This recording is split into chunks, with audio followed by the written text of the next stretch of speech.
only one other time I've seen you in your life look any better, and then Jack's gonna help me show that. Let me just hold it up for the crowd real quick.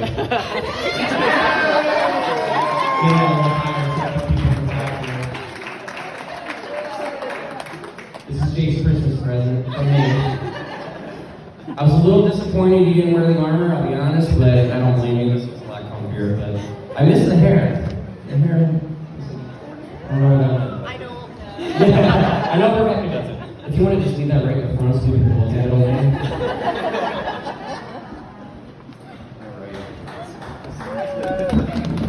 Alright. I don't remember exactly when I met Jake, but it was somewhere around June 22nd, 1992, around 6:45 p.m. It was shortly after he was born. And our mom introduced us, and at the time I remember thinking, I'm pretty sure I asked for a puppy, so I don't know what this is. Although initially disappointed by this revelation, I wouldn't be for long, as Jake has brought joy to my life and our friends and family's lives as well. Not by his charitable deeds or goodwill or anything like that, but with his hilarious antics and impeccable timing. I mean, who could forget when we were 12 and 13 years old, and Jake sat on the wrong side of a bucket and got his butt stuck in it, so we had to walk around like a hermit crab for about an hour and a half until we could pry it off of him against his will. Jake's always got a joy out of making people smile and laugh, and he's also shown he's willing to do anything for the people that he cares about, including putting his life at risk. And what do I mean by that? Well, let me take you back to one college summer evening. Our group of friends were playing basketball in our parents' backyard. Yeah, you already know. And as the night approached, none of us wanted the good times to end, but it was getting dark, so we thought it might be best to start wrapping things up.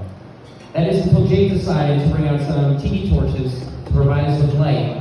We needed to keep the fun times going. He was the hero we didn't ask for, but the one we got. Most of us continued playing our game as Jake went off to get these torches, and a few minutes goes by without seeing him, and then all of a sudden we hear a very loud and audible yell, followed by dead silence. None of us knew what had happened, but we figured it was nothing. And we continued with our game. It wasn't until, I believe it was Gabe, came over and told us that something was up with Jake. We all go over and Jake is lying flat on his back, tiki torch planted firmly in the ground. At first we figured this was some kind of elaborate joke Jake was trying to pull, because that is something that he would do. But it turns out that once Jake had forced the tiki torch into the ground, he had just so happened to hit an electrical wire with the metal tip of the torch and had electrocuted himself, knocking himself out cold. His hair hasn't unfrizzed ever since.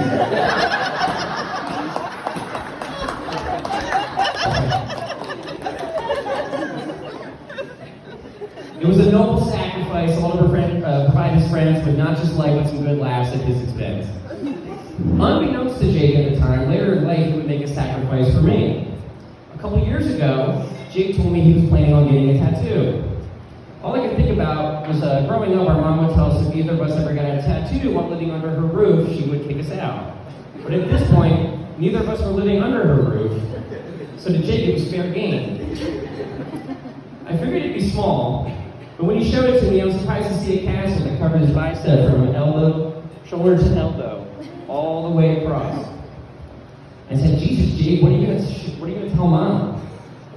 He said, "I didn't know what I was gonna say, but he knew when he was gonna say it." Fast forward to Mother's Day.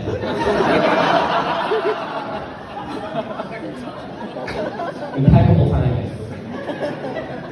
All of us are wrapping up a nice seafood dinner when Jake just decides to randomly blurt out, "Oh, hey, Mom, by the way, I got that too."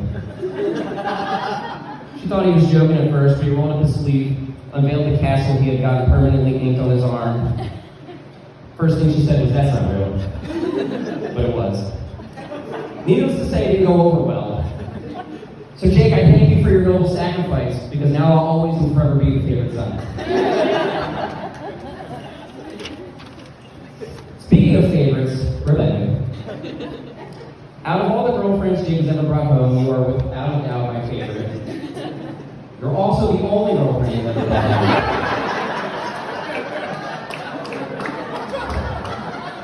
But even if you weren't, you'd still be my favorite. With all sincerity, you guys are absolutely perfect for each other. And since you guys started dating, I've never had it down my mind that we all end up here at this wedding today. I thank you, Rebecca, for loving my brother for exactly who he is as a person, and for being the wonderful person that you are. I've known him his whole life, and I can truly say I've never seen him happier since the two of you have been together, and I really mean that. You brought out this light within him that I didn't know was there, and it's a wonderful thing to witness. I'm so happy that you're going to be joining our family, and I'm excited to have the opportunity to be a part here. So with that being said, I'd like to raise a toast to Jake and Rebecca. May your future be as bright as something that provides light.